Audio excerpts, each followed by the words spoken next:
अस्सलाम वालेकुम। आज हम डिस्कस करेंगे reference to private data members in a class template. In C++, class template can be used to create classes that can handle any data type. When working with class template, private data members are typically used to store internal state that is not directly accessible from outside the class. However, if you want to reference or access private data members within a class template, you can do so within member functions of the class. So basically क्या होता है C++ में जो class template होती है उसमें basically classes create की जाती हैं ताकि किसी भी किस्म का जो डेटा टाइप है उसको हैंडल किया जा सके। और जब आप क्लास टेम्पलेट के साथ काम कर रहे होते हो तो वहाँ पे यूज़ होते हैं प्राइवेट डेटा मेंबर्स, जो कि किसी भी जो हमारे पास स्टेट होती है ना, use to store internal state that is not directly accessible from outside the class. अब जो प्राइवेट डेटा मेंबर्स होंगे वो इंटरनल स्टेट को स्टोर करते हैं और वो जो इंटरनल स्टेट होती है वो प्राइवेट एक्सेस स्पेसिफायर के साथ जब स्पेसिफाई की जाती है तो उसको आउटसाइड द क्लास एक्सेसिबल नहीं होती, यानी डायरेक्टली उसको एक्सेस नहीं कर सकते। लेकिन अगर आप चाहते हो तो फिर आप वहाँ पे क्या यूज़ करोगे, आप वहाँ पे रेफरेंस यूज़ करोगे या फिर एक्सेस करोगे प्राइवेट डेटा मेंबर्स को क्लास टेम्पलेट के अंदर। You can do so with in member functions of the class. तो ये किसके थ्रू आप कर सकते हो? Member functions of the class. In object oriented programming, data encapsulation is one of the key principles and private members are meant to be accessed only through member functions, friends or via inheritance. तो data encapsulation का concept जो होता है वो use किया जाता है ऊप में, जिसमें क्या होता है कि जो प्राइवेट मेंबर्स होते हैं बेसिकली उनको एक्सेस किया जा सकता है किसके थ्रू? मेंबर फंक्शंस के थ्रू, फ्रेंड्स फंक्शन के थ्रू और इनहेरिटेंस के थ्रू। ये 3 मेथड्स हैं जिनके थ्रू जो प्राइवेट मेंबर्स होते हैं उनकी वैल्यूज़ को रेफ़र किया जाता है और उनकी वैल्यूज़ को मॉडिफाई किया जाता है। नॉर्मल केसेस में जो प्राइवेट एक्सेस स्पेसिफायर के साथ डेटा मेंबर स्पेसिफाई किए जाते हैं उनकी वैल्यूज़ चेंज नहीं कर सकते। Here is how you can reference or work with private data members inside class template. So यहाँ पे हमारे पास एक एग्जाम्पल प्रोग्राम है जिसमें हेडर फाइल्स हैं सबसे पहले, देन टेम्पलेट। अब यहाँ पे हम एक क्लास टेम्पलेट बना रहे हैं। सो टेम्पलेट का कीवर्ड लगेगा टाइप नेम एंड यहाँ पे आइडेंटिफायर जो इसके लिए यूज़ हुआ that is capital T। Class है एरे नाम की। प्राइवेट किस्म का यहाँ पे अब लिया गया है एक एरे, एक डायनेमिकली एलोकेटेड एरे यहाँ पे डिक्लेयर करवाई गई है प्राइवेट एक्सेस स्पेसिफायर के साथ T स्टार एरे। देन यहाँ पे जो एरे का साइज़ है वो उसके लिए जो डेटा टाइप मेंशन की गई है that is integer, int size. Public access specifier के साथ कंस्ट्रक्टर लिया गया है ताकि एरे की वैल्यूज़ को इनिशलाइज करवाया जा सके, जिसका नेम है array, same as class name, और इसको जो पैरामीटर पास किया गया है वो है इंट एस। और एरे को जो कंस्ट्रक्टर के थ्रू वैल्यू असाइन की जाती है तो उसके लिए इसका मेथड जो होता है कि आप एरे का नेम लिखते हो, यानी कंस्ट्रक्टर का नेम लिखते हो, उसको पैरामीटर पास करते हो colon size of S, then array equal to new T size. ये हो गया जी, एरे डिक्लेयर होगी हमारी, कंस्ट्रक्टर के थ्रू जो है वो एरे को इनिशलाइज करवा दिया गया। देन उसके बाद डिस्ट्रक्टर है यहाँ पे, destructor to clean up dynamically allocated memory, यानी जब हमने मेमोरी को यूज़ नहीं करना तो फिर हम डिस्ट्रक्टर के थ्रू उसको जो है वो ख़त्म कर देंगे। So same as class name, same as constructor name, हम जो डिस्ट्रक्टर है उसका भी नाम एरे डिक्लेयर करवाएंगे और डिलीट एरे। देन यहाँ पे है सेट का function to set value at a specific index. अब जो एरे के अंदर एरे के साइज़ के अकॉर्डिंग उसको इंडेक्सिंग असाइन की जाएगी तो वहाँ पे जो वैल्यूज़ हैं उनको सेट करना है। सो वॉइड रिटर्न टाइप है, सेट यहाँ पे फंक्शन का नेम है, इंट इंडेक्स और टी वैल्यू ये दो इसको पैरामीटर पास किए गए हैं।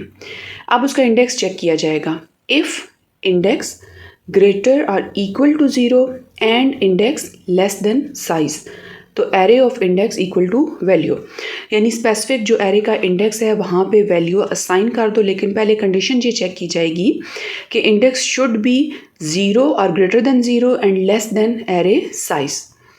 देन नेक्स्ट हमारे पास है function to get value at a specific index. पहले हमने सेट किया उसको, अब हम उसको गेट करने के लिए एक फंक्शन यहाँ पे मेंशन करेंगे और उसकी रिटर्न टाइप है टी गेट इंट इंडेक्स इसको पैरामीटर पास किया गया है।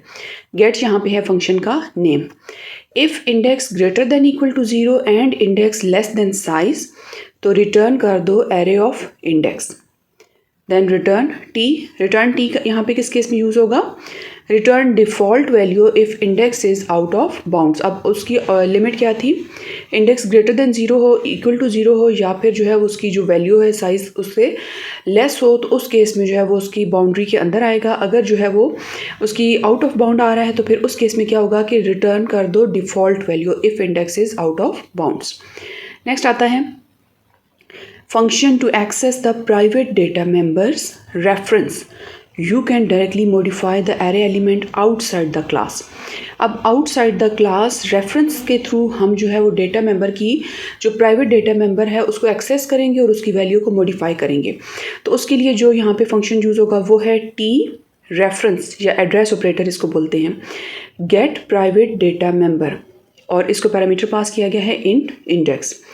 If index greater than equal to 0 and index less than size return कर दो array of index, returning reference to the private data member. अब जो प्राइवेट डेटा मेंबर है ये उसका रेफरेंस जो है वो रिटर्न करेगा जिसको आपने मॉडिफाई करना है। एंड नेक्स्ट यहाँ पे आता है थ्रू आउट ऑफ रेंज, तो इंडेक्स आउट ऑफ रेंज। अगर वो उसकी बाउंड्री से बाहर जा रहा है तो देन हम कह देंगे कि index out of range. Class यहाँ पे होती है एंड और मेन का फंक्शन होता है start. Int main, array class का नेम, इंट उसकी टाइप, एरे ऑफ 5 एरे का साइज। देन आता है एरे डॉट सेट, यानी 0 इंडेक्स पे वैल्यू सेट कर दो 10, एरे डॉट सेट 1 इंडेक्स पे सेट कर दो 20 and array dot set 2 index पे सेट कर दो 30। नेक्स्ट है reference to private data members array element. You can modify the value directly even though the data member is private. अब हमने जो प्राइवेट डेटा मेंबर था जिसकी वैल्यू को मॉडिफाई नहीं किया जा सकता, तो हम यहाँ पे रेफरेंस के थ्रू प्राइवेट डेटा मेंबर्स की या एरे एलिमेंट की जो वैल्यू है उसको मॉडिफाई करेंगे। तो उसके लिए क्या मेथड यूज़ होगा? Int reference equal array dot gate private data member 1। अब वो जो हमने ऊपर फंक्शन यूज़ किया था गेट प्राइवेट डेटा मेंबर, सो सी आउट की स्टेटमेंट है बिफोर मॉडिफिकेशन उसकी वैल्यू क्या होगी रेफरेंस की, उसकी अगर बिफोर मॉडिफिकेशन हमने उसको वैल्यू असाइन की है 20, बिफोर इंडेक्स हमने उसकी वैल्यू सेट की थी 1 इंडेक्स पे 20। अब जब मॉडिफाई करेंगे हम प्राइवेट डेटा मेंबर को through reference, so reference equal to यहाँ पे लिखा हुआ है 100, reference equal to 100। C out में आ जाएगा after modification array dot get 1, यानी अब 1 इंडेक्स पे हम उसकी वैल्यू, हालांकि वो प्राइवेट डेटा मेंबर था लेकिन हम उसकी रेफरेंस वेरिएबल के थ्रू उसकी वैल्यू को मॉडिफाई करेंगे और 1 इंडेक्स पे अब वैल्यू जो सेट कर देंगे वो होगी 100। सो आउटपुट यहाँ पे आ जाएगा 100। बेसिकली हमने क्या किया, हमने प्राइवेट जो डेटा मेंबर था उसकी वैल्यू जो कि चेंज नहीं हो सकती, लेकिन हमने रेफरेंस के थ्रू उसकी वैल्यू को मॉडिफाई किया। पहले उसकी इंडेक्स पे वैल्यू सेट थी 1 इंडेक्स पे 20 और फिर उसको मॉडिफाई करके उसको न्यू वैल्यू असाइन की दैट इज़ 100। सो अगर हम की पॉइंट्स इस टॉपिक के देखें तो प्राइवेट डेटा मेंबर क्या होता है कि private data member can't be access directly outside the class, however you can expose them via functions like get private data member that return a reference. तो इस तरह का फंक्शन वहाँ पे आप यूज़ करोगे जो कि एक रेफरेंस रिटर्न करेगा। एंड रेफरेंस क्या करेगा? By returning a reference to the data member you are allowed both reading and modifying the data directly without making it publicly accessible। तो publicly जो public access specifier है उसके बगैर भी आप private access specifier के साथ भी reference के थ्रू जो डेटा मेंबर है उसकी वैल्यू को रीड भी कर सकते हो और उसको मॉडिफाई भी कर सकते हो। थर्ड इसमें पॉइंट आता है encapsulation. This method maintains encapsulation while allowing controlled access to private data members। तो जो हमारे पास ये मेथड होता है ये बेसिकली इनकैप्सुलेशन की जो प्रॉपर्टी होती है उसको भी मेंटेन रखता है और कंट्रोल्ड एक्सेस प्रोवाइड करता है प्राइवेट डेटा मेंबर को ताकि उनकी वैल्यू को जो है वो रेफरेंस के थ्रू मॉडिफाई किया जा सके। So thanks for watching this video and don't forget to like, share and subscribe tech and CS department.